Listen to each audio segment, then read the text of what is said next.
مجاہد انتھک حضرت مولانا سلمان اعظم صاحب۔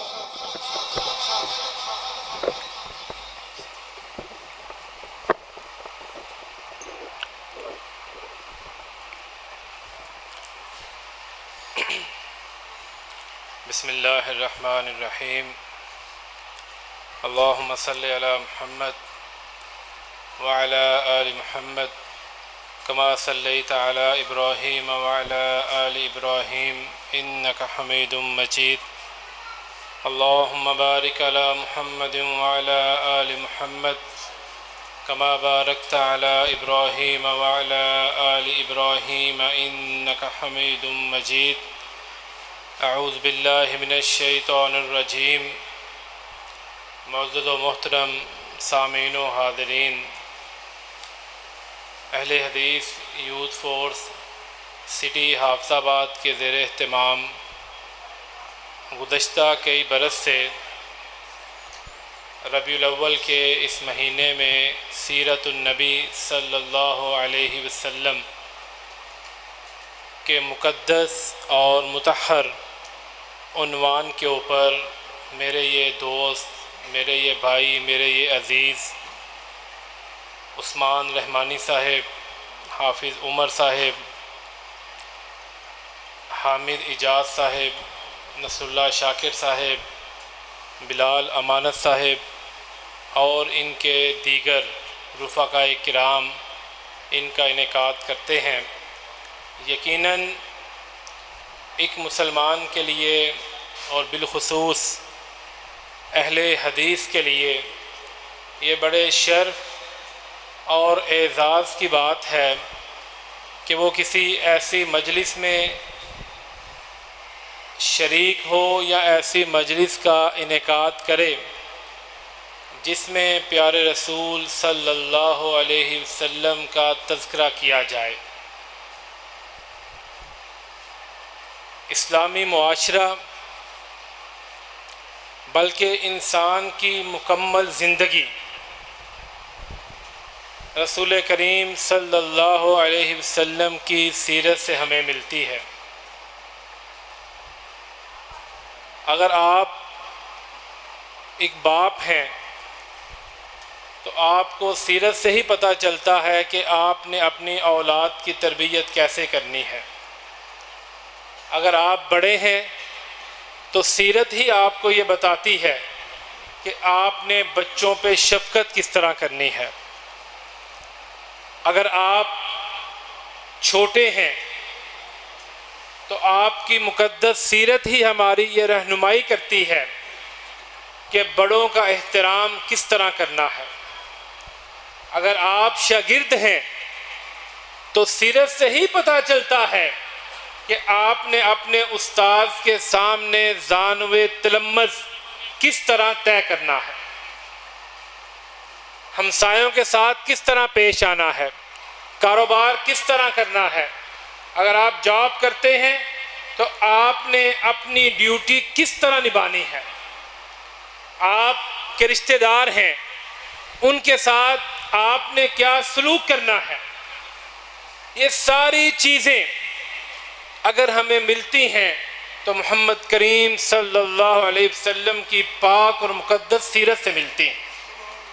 یہ ایک ایسا بحر بے کراں ہے کہ جس میں کائنات کے رب نے ہر قسم کے انسان کی جو رہنمائی ہے، گائیڈ لائن ہے، اس کو سمو کے رکھ دیا ہے۔ آپ قرآن کریم کو بسم اللہ سے لے کر والناس تک اگر پڑھیں تو آپ حیران ہوں گے کہ کائنات کے رب نے اس مقدس کتاب کے اندر اتنی تلقین، شرح و بسط کے ساتھ اگر کسی کام کا حکم دیا ہے تو نبی مکرم علیہ السلام کے ادب و آداب کے اوپر دیا ہے اور کسی کا نہیں دیا۔ سب سے زیادہ زور اللہ رب العزت نے نبی مکرم علیہ السلام کا احترام کرنے پہ دیا۔ یا ایھا الذین آمنوا لا ترفعوا اصواتکم، اے لوگو جو ایمان لائے ہو، اپنی آوازوں کو میرے محبوب کی آواز سے بلند نہ کرو، اور جس طرح آپس میں ایک دوسرے کو مخاطب کرتے ہو اس طرح میرے محبوب کو مخاطب نہ کرو، ورنہ تمہارے سارے اعمال کارت کر دیے جائیں گے، ضائع کر دیے جائیں گے۔ دوسرے لفظوں میں اگر میرے محبوب کا احترام نہیں کرتے، ادب نہیں کرتے، تو میں نے تمہاری نمازوں کو، روزوں کو، تمہاری عبادت کو، ریاضت کو کیا کرنا ہے؟ یعنی ہر چیز نبی مکرم علیہ السلام کی سیرت، آپ کی ہستی اقدس و مقدس کے ساتھ جڑی ہوئی ہے۔ آپ قرآن کریم کو پڑھیے، اللہ رب العزت نے دیگر انبیاء کو ان کے ذاتی ناموں سے مخاطب کیا ہے۔ کہیں پہ یا آدم اسکن انت وزوجک الجنہ، یا نوح، یا ابراہیم، یا موسیٰ عیسیٰ، یا داود، یا زکریا، یا یحییٰ خذ الکتاب بقوہ، سب کے نام لیے، لیکن جب باری مکہ کے در یتیم، مدینہ کے والی محمد الرسول اللہ صلی اللہ علیہ وسلم کی آتی ہے تو کائنات کا رب یا ایھا المدثر جیسے دل فریب لقب کے ساتھ اپنے محبوب کو مخاطب کرتا ہے۔ کہیں پہ یا ایھا المزمل، اور کہیں پہ یہ ندا یا ایھا النبی کے نام سے محمد کریم علیہ السلام کو مخاطب کرنے کے لیے استعمال کی جاتی ہے۔ ثابت بن قیس انس بن مالک رضی اللہ تعالیٰ عنہ سے حدیث کے راوی ہیں۔ ثابت بن قیس رضی اللہ تعالیٰ عنہ، ان کی آواز نیچرل فطری طور پہ بلند تھی۔ نبی مکرم علیہ السلام کی مجلس میں آنا کم کر دیا، آپ نے ان کی غیر حاضری کو محسوس کیا، پوچھا ثابت کدھر ہے؟ ایک صحابی نے عرض کی میں آپ کو ان کی خبر لا کے دیتا ہوں، پتہ کرتا ہوں وہ کہاں پہ ہیں۔ چلے گئے تو دیکھا ثابت سر جھکا کے بیٹھے ہوئے ہیں۔ تو ثابت کیا بات ہے؟ تو عرض کرتے ہیں شر کان یرفع صوتہ، ہلاکت ہے اس کے لیے، برباد ہوا جس کی آواز نبی مکرم علیہ السلام کی آواز سے بلند تھی۔ میرے تو تمام اعمال ضائع ہو گئے ہیں۔ آ کے اس صحابی نے عرض کیا ثابت یوں کہتے ہیں، تو آپ نے فرمایا جاؤ اسے کہو انک لست من اہل النار ولکنک من اہل الجنہ، اے ثابت آپ جہنمی لوگوں میں سے نہیں ہو بلکہ آپ کا شمار تو جنت کے لوگوں میں ہوتا ہے۔ یہاں پہ یہ بھی پتہ چلا کہ اگر کسی کی آواز فطری طور پہ بلند تھی تو وہ گستاخی کے زمرے میں نہیں آئے گا۔ آواز بلند کرنے میں اور آواز بلند ہونے میں دونوں میں فرق ہے۔ حضرات گرامی قدر، نبی مکرم صلی اللہ علیہ وسلم کے ساتھ محبت، مودت ایک مسلمان کا سرمایہ حیات ہے۔ جب تک آپ نبی مکرم کے ساتھ اس کائنات میں موجود ہر رشتے سے زیادہ، اپنی ذات سے زیادہ محبت نہیں کرتے تو آپ مومن نہیں کہلا سکتے۔ لا یؤمن احدکم حتی اکون احب الیہ من ولدہ ووالدہ والناس اجمعین۔ سیدنا عمر رضی اللہ تعالیٰ عنہ سے آپ نے پوچھا عمر کتنی محبت کرتے ہو؟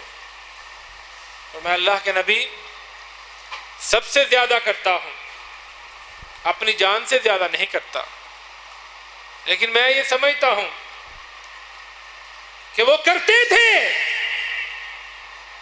وہ ایمان ہی اس وقت لاتے تھے جب وہ نبی مکرم کی محبت میں ڈوب جاتے تھے۔ یہ ہمیں سمجھایا گیا کہ جو آنے والا زمانہ ہے، ہم جیسے بے عمل لوگ نکمے بیچ میں آئیں گے، یہ اللہ کا کرم ہے کہ اس نے ہمیں نبی مکرم علیہ الصلوۃ والسلام کا امتی بنا دیا۔ اس سے زیادہ اور اعزاز کی بات کیا ہوگی؟ اور امتی بنانے کے بعد پھر کائنات کے رب نے ہمیں اہل حدیث جیسا مسلک عطا کر دیا،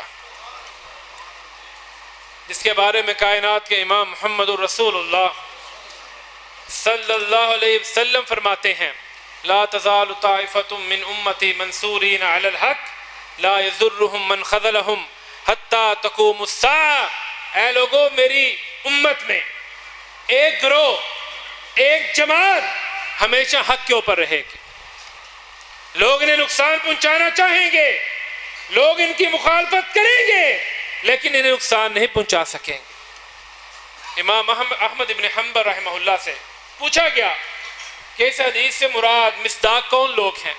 وہ کون سی ایسی جماعت ہے، وہ کون سا ایسا گروہ ہے، وہ کون سا طائفہ منصورہ ہے جسے کائنات کے امام محمد الرسول اللہ صلی اللہ علیہ وسلم اپنی لولو مرجان اور تسلیم و کوثر سے دلی ہوئی زبان کے ساتھ یہ بشارت عطا کر رہے ہیں کہ قیامت تک یہ حق کے اوپر رہیں گے؟ تو امام احمد ابن حنبل رحمہ اللہ فرماتے ہیں، اگر اس سے مراد اہل حدیث نہیں ہیں تو پھر میں نہیں جانتا وہ کون لوگ ہیں۔ یہ شرف ہے، یہ وہ عزت ہے جو کائنات کے رب نے آپ کو اور مجھے عطا کی ہے۔ اور یہ شرف اور یہ عزت ہمیں کیوں ملا ہے؟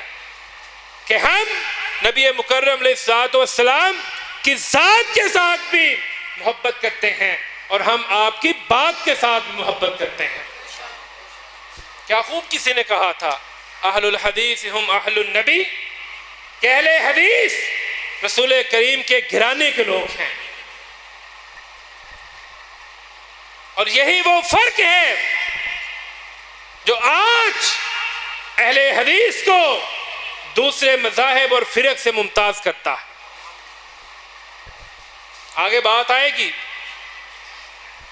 تو میرے عزیزوں، میرے دوستوں، میرے بزرگوں، آپ سراپا رحمت تھے، آپ سراپا محبت تھے، اور صحابہ کرام رضوان اللہ علیہم اجمعین نے یہ محبت کر کے دکھائی۔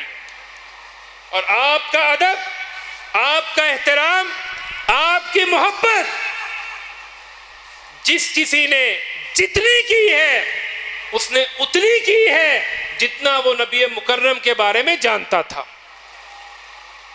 ہمیں کہاں وقت ملتا ہے سیرت پڑھنے کو؟ ہمیں اگر نوجوان ہیں تو فیس بک اور پب جی سے ٹائم نہیں ملتا، اگر کوئی بڑی عمر کا ہے تو اب وہ بھی خبریں سننے میں، میچ دیکھنے میں مصروف ہے۔ کبھی ہم نے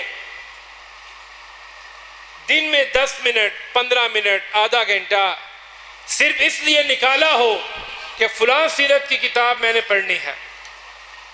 یہ سیرت کا درس ہے، یہ سیرت کا پیغام ہے۔ ربیع الاول کے ماہ میں اہل حدیث یوتھ فورس آپ کے اندر یہ احساس اجاگر کرنا چاہتی ہے کہ آپ ضرور الرحیق المختوم کو پڑھیں، آپ سید سلیمان سلمان منصور پوری کی رحمت للعالمین کا مطالعہ کریں، اپنی روٹین بنا لیں کہ میں نے روز فجر کے بعد، ظہر کے بعد، عصر کے بعد، مغرب کے بعد، عشاء کے بعد جب وقت ملے میں نے ایک صفحہ اس کتاب کا ضرور پڑھنا ہے، تاکہ آپ کو پتہ چلے کہ کائنات کے رب نے محمد کریم علیہ الصلوۃ والسلام کو مبعوث فرما کر اس انسانیت کے اوپر کتنا بڑا احسان عظیم کیا۔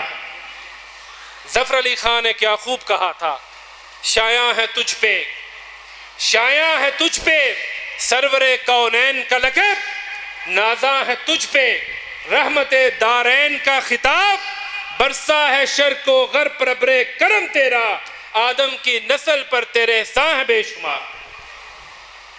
حضرات، سب سے زیادہ رسول کریم صلی اللہ علیہ وسلم کی سیرت کو، آپ کی ہستی کو اگر کسی نے جانا ہے تو وہ سیدنا ابو بکر صدیق رضی اللہ تعالیٰ عنہ نے جانا ہے۔ آپ سب سے زیادہ نبی مکرم کے مزاج آشنا تھے، اور اسی لیول پہ، اسی مرتبے پہ، مقام پہ وہ نبی مکرم کا احترام اور ادب کرتے تھے۔ سہل بن سعدی رضی اللہ تعالیٰ عنہ روایت کرتے ہیں، قبیلہ عمر بن عوف میں رسول کریم علیہ الصلوۃ والسلام کے ساتھ جناب ابو بکر بھی چلے گئے۔ ایک صلح تھی، مؤذن نے جناب ابو بکر رضی اللہ تعالیٰ عنہ کی اجازت کے ساتھ اقامت کہی۔ جناب صدیق مصلی امامت پہ کھڑے ہوئے، نماز کے دوران نبی مکرم بھی تشریف لے آئے۔ صحابہ کرام رضوان اللہ علیہم اجمعین نے جناب صدیق کو خبر دی کہ آقا تشریف لے آئے ہیں۔ انہوں نے آنکھ کے گوشے سے دیکھا تو سرور کونین صف میں تشریف فرما تھے، موجود تھے۔ پیچھے ہٹنا شروع ہوئے، آپ نے منع کیا لیکن پیچھے ہٹ گئے۔ رسول کریم علیہ الصلوۃ والسلام نے نماز مکمل کروائی۔ بعد میں فرمایا ابو بکر آپ نماز مکمل کرواتے۔ اللہ اکبر، فرمانے لگے اے آقا ابو قحافہ کے بیٹے کو یہ زیب ہی نہیں دیتا کہ آپ کی موجودگی میں وہ مصلی امامت پہ کھڑا ہو۔ آپ کے والد، ان کا نام عثمان تھا، کنیت ابو قحافہ تھی۔ جناب ابو بکر کا نام عبداللہ تھا۔ کیا نام تھا؟ کچھ سیکھ کے بھی لے کے جایا کریں، صرف سبحان اللہ ماشاء اللہ اور بلال امانت کے نعروں کے جواب نہ دیا کریں، کچھ سیکھ کے بھی لے کے جایا کریں۔ عبداللہ بن عثمان، آپ کے والد کا نام کیا تھا؟ عثمان تھا، کنیت ابو قحافہ تھی۔ ابھی اسلام قبول نہیں کیا، ابھی مسلمان نہیں ہوئے۔ نبی مکرم کے بارے میں نازیبا کلمات ان کی زبان سے نکلے۔ صدیق، آپ سنتے ہیں علماء سے، پڑھتے ہوں گے کہ جناب ابو بکر صدیق بڑے نرم دل کے تھے، بڑے حساس انسان تھے، بڑی نرم طبیعت کے تھے۔ اس کے باوجود جب نبی مکرم علیہ الصلوۃ والسلام کے بارے میں سگا باپ توہین میں کلمات کہتا ہے، صدیق اس کے منہ کے اوپر تماچا دے مارتے ہیں۔ آپ کو پتا چلا، پوچھا یہ کیا کیا ہے؟ اللہ اکبر، کسی نے درست کہا تھا کہ صدیق کو صرف خدا کا رسول ہی کافی ہے۔ فرمانے لگے اگر میرے ہاتھ میں تلوار ہوتی تو آقا میں اپنے باپ کی گردن کو اس کے تن سے جدا کر دیتا۔ کائنات کا رب جبریل کو بھیجتا ہے اور کیا بشارت سنائی، رضی اللہ عنہم ورضوا عنہ۔ اس آیت کا شان نزول یہ موقع تھا کہ اللہ ان سے راضی ہے، یہ اپنے رب سے راضی ہے۔ حضرات گرامی، رسول کریم صلی اللہ علیہ وسلم اس دنیا سے تشریف لے جاتے ہیں۔ جناب صدیق اکبر خلیفۃ الرسول صلی اللہ علیہ وسلم منتخب ہوتے ہیں۔ آپ اس منبر پہ جو نبوی منبر تھا، اس جگہ کے اوپر، اس سیڑھی کے اوپر کھڑے ہو کر خطبہ ارشاد نہیں فرماتے۔ نبی مکرم کے ادب و احترام کی وجہ سے ایک سیڑھی نیچے تشریف لے آتے ہیں۔ آج میں اور آپ بھی محب رسول، عاشق رسول ہونے کا دعویٰ کرتے ہیں، لیکن ہماری یہ محبت، ہمارا یہ عشق صرف ربیع الاول کے 12 دن تک محدود رہتا ہے۔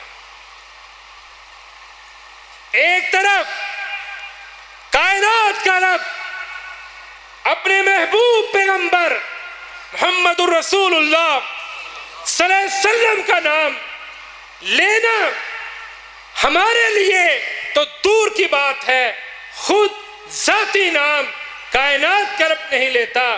یا ایھا المدثر، یا ایھا المزمل، یا ایھا النبی جو کی صدائے بلند کرتا ہے، اور یہاں پر مسلمان محب رسول بازاروں کے اندر یا محمد کے نعرے لگاتا ہے۔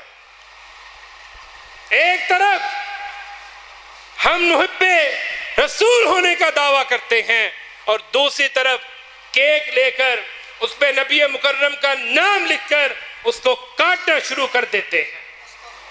کس طرح دل کرتا ہے، کس طرح تمہارے اندر یہ ہمت پیدا ہوتی ہے کہ تم نبی مکرم علیہ السلام کے پاکیزہ اور مطہر نام کو اپنی محبت اور عشق کے نام پہ کاٹنا شروع کر دو۔ پہاڑیاں لگائی جاتی ہیں، بیت اللہ بنایا جاتا ہے، گنبد خضرا بنایا جاتا ہے، اور اگلی صبح میں نے اپنی آنکھوں سے دیکھا ہے، میں نے خود مشاہدہ کیا ہے کہ اگلی صبح کوئی والی وارث نہیں ہے، وہاں سے جو چاہے گزرے، جو چاہے پھینکے، یہ بنا کے توڑ دیا جاتا ہے۔ اور دوسری طرف ہمیں جناب عمر رضی اللہ تعالیٰ عنہ نظر آتے ہیں۔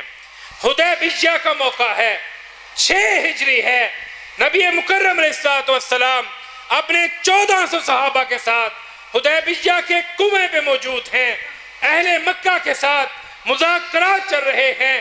جناب عمر رضی اللہ تعالیٰ عنہ نبی مکرم علیہ السلام کی خدمت میں پیش ہوئے، آ کے عرض کی السنا علی الحق، اے نبی مکرم، اے رب کے حبیب، اے آمنہ کے بیٹے، لختے جگر، حسنین کے نانا، یہ فرمائیے کیا ہم حق پہ ہیں؟ فرمایا بلا عمر، ہم حق پہ ہیں۔ الیس علی الباطل، کیا ہمارے دشمن باطل پہ نہیں ہیں؟ فرمایا ہاں بالکل وہ باطل پہ ہیں۔ پھر عرض کی کیا ہمارے جو شہداء ہیں کیا وہ جنتی نہیں ہیں؟ فرمایا عمر بالکل جنتی ہیں۔ ہمارے دشمن جو جنگوں میں قتل ہوئے ہیں کیا وہ جہنمی نہیں ہیں؟ آپ نے فرمایا بالکل جہنمی ہیں۔ یہ بات یاد رکھیے، جناب عمر نے کوئی گستاخی نہیں کی،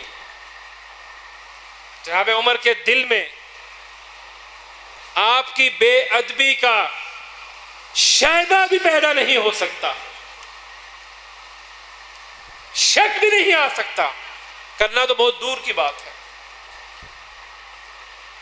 پوچھا پھر ہم نے یہ صلح، اگر آپ کو صلح حدیبیہ کے پیش منظر کا پتہ ہو تو ظاہری طور پہ یہ مسلمانوں کے حق میں نہیں تھی۔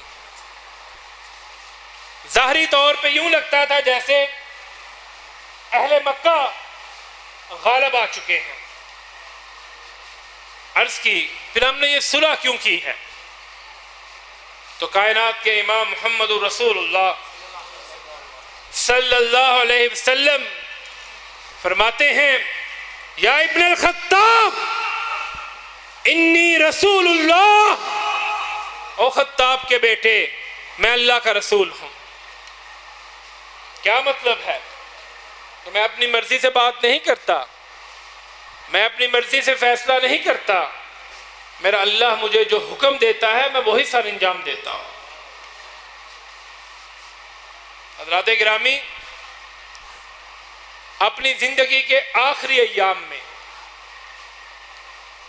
امیر المؤمنین سیدنا عمر بن خطاب رضی اللہ تعالی عنہ فرمایا کرتے تھے کہ حدیبیہ کے دن میں نے نبی مکرم علیہ السلام سے جو استفسار کیا تھا، جو سوال کیا تھا، ساری زندگی میں نے جتنی جنگوں میں حصہ لیا، جہاد کیا، خرچ کیا، اس امید کے اوپر کیا کہ اللہ تعالیٰ میرا وہ سوال کرنا معاف کر دے گا۔ آج میں اور آپ بھی، ہمیں بھی اپنا انالیسس کرنا چاہیے، ہمیں بھی اپنا تجزیہ کرنا چاہیے، ہم کہاں پہ کھڑے ہیں۔ اگر ایک طرف اللہ تعالیٰ نے توحید کے عمل کو، توحید کائنات کے رب نے ایک مرتبہ ہی نازل نہیں کر دی، اس کی ارتقائی منازل ہیں۔ اللہ تعالیٰ نے ہر اس راستے کو، ہر اس عمل کو، ہر اس فکر کو، ہر ایسے اعمال اقوال کو بند کر دیا جس سے شرک کا شائبہ بھی تھا۔ ہر ایسی منت کو، ہر ایسے طریقے کو کائنات کے رب نے منع کر دیا کہ جس سے یہ امت شرک میں مبتلا ہو۔ اور یہی معاملہ نبی مکرم علیہ الصلوۃ والسلام کے ادب و احترام کا ہے، دیگر انبیاء کا بالعموم اور آپ کا بالخصوص۔ یہاں پر بھی کائنات کے رب نے ہمیں یہ سمجھا دیا کہ کس طرح ہم نے رسول کریم علیہ الصلوۃ والسلام کی بارگاہ میں پیش ہونا ہے۔ بھائی جان آپ ادھر آ جائیں میرے پاس، بڑے افسوس کی بات ہے، میں نبی مکرم کی ذکر کی بات کر رہا ہوں اور آپ آپس میں گپ شپ کر رہے ہیں، یہ بھی سوء ادب ہے۔ اگر آپ کے پاس وقت نہیں ہے، آپ کو کام ہے، تو آپ مسجد سے باہر تشریف لے جائیے، کام کر کے فارغ ہو کے پھر دوبارہ آ جائیں یہاں پر۔ یہ مجلس تو جاری ہے، میرے بعد بھی قاری بنیامین عابد صاحب خطاب فرمائیں گے، لیکن خدا را بیٹھنے کا بھی ادب ہے۔ امام مالک رحمہ اللہ کے پاس سفیان بن عیینہ حاضر ہوئے۔ امام مالک درس دے رہے تھے حدیث کا، آپ کو امام دار الہجرہ بھی کہا جاتا ہے، اور آپ جتنی دیر درس دیا کرتے آپ کی مجلس میں اتنی دیر خوشبو جو تھی سلگتی رہتی تھی، اور آپ نے ساری زندگی حدیث کا درس بغیر غسل کیے اور نیا لباس پہنے نہیں دیا۔ آپ درس دے رہے تھے اور آپ کے چہرے کی رنگت بدلتی جاتی بدلتی جاتی بدلتی جاتی۔ درس سے فارغ ہوئے تو سفیان بن عیینہ رحمہ اللہ نے پوچھا، مالک ابن انس رحمہ اللہ کیا بات ہے؟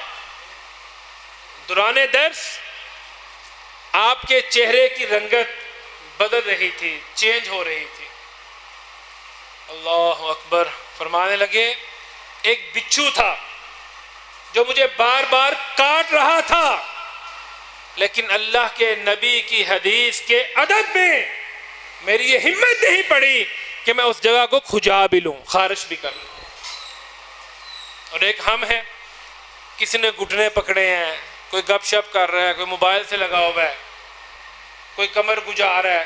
خدا کے بندو، مسجد میں آپ جب آتے ہیں تو یہ وقت گھنٹے 2 گھنٹے خاص اللہ کے لیے مخصوص کیا کریں۔ یہ صرف آنا سننا، اور میں دعوے سے کہتا ہوں، ابھی آپ سے اگر پوچھ لیا جائے کہ ابھی میں نے یہاں پہ جو معروضات پیش کر رہا ہوں ان میں سے کوئی بات بتائیں، تو آدھے سے زیادہ دوست ہمارے خاموش بیٹھے رہیں گے۔ کیا فائدہ پھر ٹائم نکالنے کا؟ کیا فائدہ یوتھ فورس کے لڑکوں کا خرچ کرنے کا، علماء کا یہاں پہ آنا، سفر کرنا؟ یہ سیکھنے اور سکھانے کا عمل ہے۔ ابھی اگر آپ کو ڈی پی او حافظ آباد یا ڈی سی او حافظ آباد کے پاس جانا پڑ جائے تو مجھے بتائیں نا، آپ میں سے کون ہے جو اس طرح ملے گا اسے؟ تو ملے گا اس طرح؟ سارے ایسے ملیں گے، یا کوئی ایسا ہو جو ایسے ملے؟ ہم نہیں ملیں گے۔ کیا حیثیت ہے ڈی پی او کی؟ کیا حیثیت ہے ڈی سی او کی؟ یہاں پہ کس کی بات ہو رہی ہے؟ اللہ کے رسول صلی اللہ علیہ وسلم۔ کہ سب درود پڑھیں آپ پہ. آپ ایک مرتبہ یہاں پہ درود پڑھتے ہیں، من صلی علیہ صلاۃً صلی اللہ علیہ بہا عشرہ. دیکھیں اللہ تعالیٰ نے ہمیں معاف کرنے کے بہانے رکھے ہوئے ہیں. آپ ایک مرتبہ حافظ آباد کی اس مسجد تقویٰ میں بیٹھ کے رسول کریم علیہ الصلوۃ والسلام کے اوپر درود بھیجتے ہیں، کائنات کا رب اپنے عرش پہ مستوی 10 مرتبہ آپ کے اوپر سلام کہتا ہے. اس سے اور زیادہ، اس سے بڑی خوش نصیبی کیا ہوگی. جناب عمر رضی اللہ تعالیٰ عنہ ساری زندگی شریک جہاد رہے، نیکیاں کرتے رہے، صدقات کرتے رہے، نوافل ادا کرتے رہے کہ اللہ تعالیٰ اس کی وجہ سے میرے اس استفسار کو معاف کر دے گا.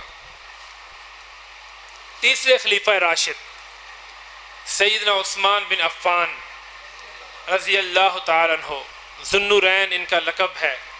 نبی مکرم علیہ الصلوۃ والسلام کی 2 بیٹیاں ان کے عقد نکاح میں تھیں. مدینہ منورہ میں یہودی سے کنواں خرید کر مسلمانوں کے لیے انہوں نے وقف کیا. بڑے کھلے دل کے انسان تھے. کائنات کے امام نے فرمایا ما ضر عثمان ما ضر عثمان ما عمل بعد اليوم، کہ عثمان آج کے بعد کوئی اور عمل نہ بھی کرے تو یہ اس کی نجات کے لیے کافی ہے. باحیا تھے. آج کل تو ہمارے نوجوان شارٹس پہنتے ہیں، گھٹنے بھی نظر آ رہے ہیں، گھٹنے سے اوپر بھی تھائز بھی نظر آ رہی ہیں، اور اتنے باحیا تھے کہ سیدہ عائشہ رضی اللہ تعالیٰ عنہ بیان کرتی ہیں کہ میرے گھر میں نبی مکرم جناب صدیق اور جناب فاروق رضی اللہ عنہم تشریف فرما تھے.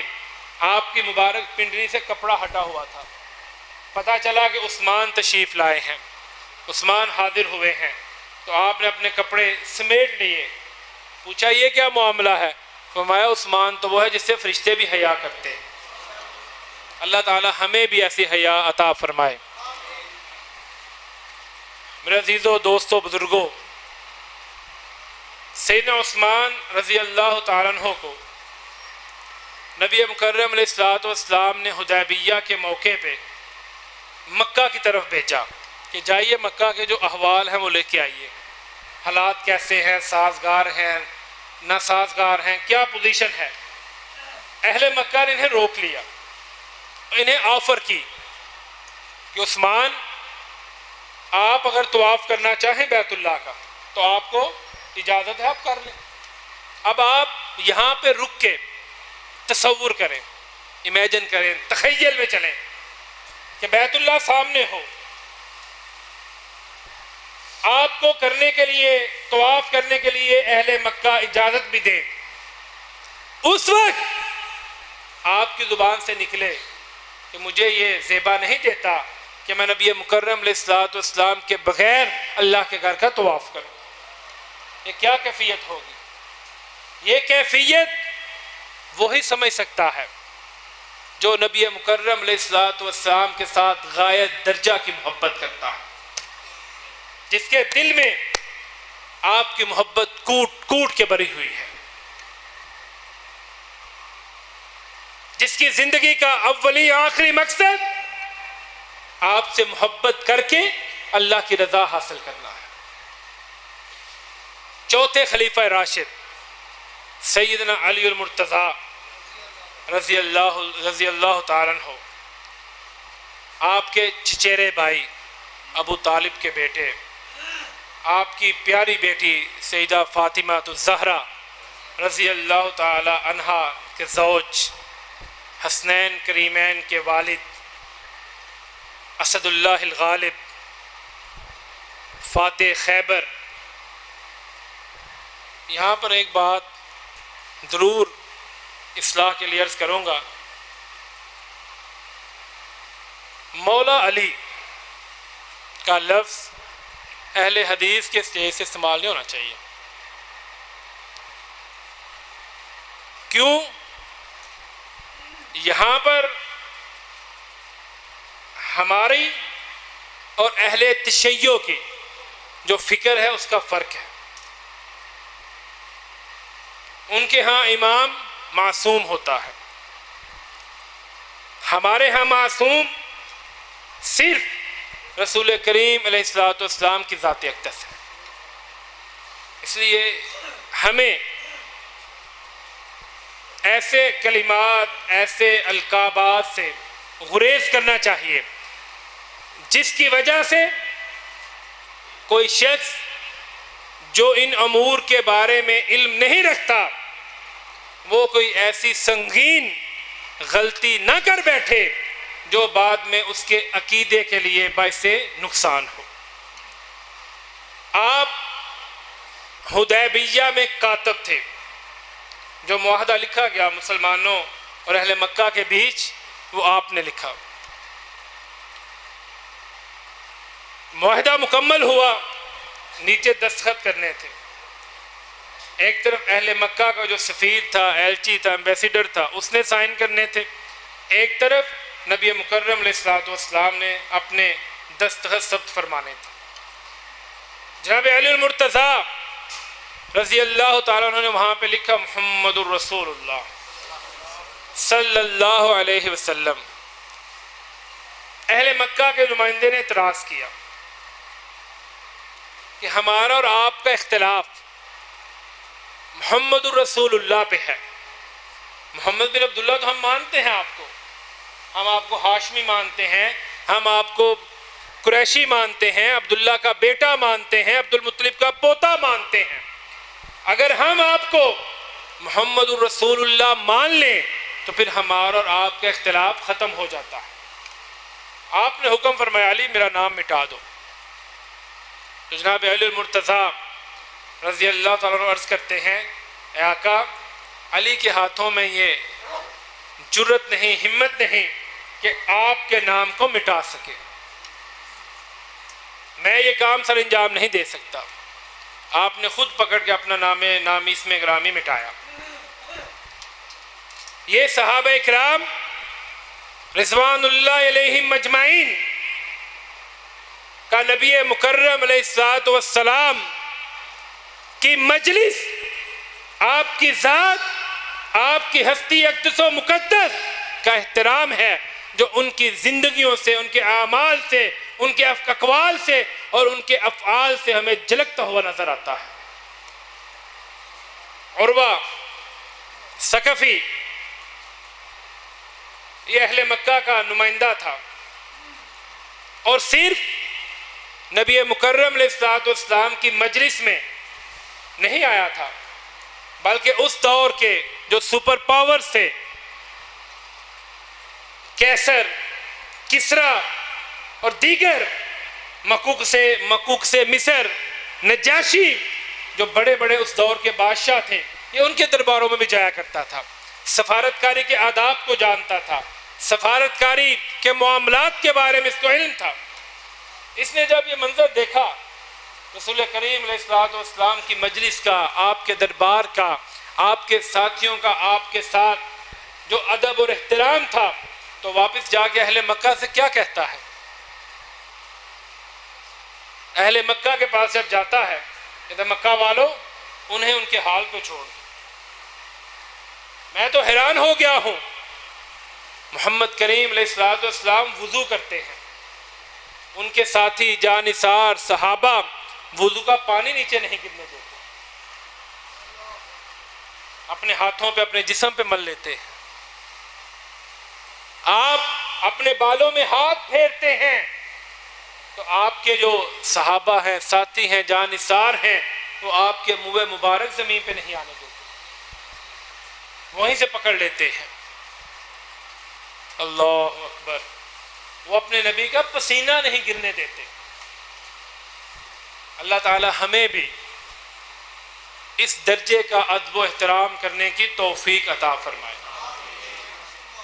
اور اللہ تعالی ہمیں بھی، مجھے اور آپ کو، سیرت کو پڑھنے اور اس کو اپنانے کی توفیق عطا فرمائے۔ وَأَقُولُ قَوْلِي هَذَا أَسْتَغْفِرُ اللَّهَ لِي وَلَكُمْ۔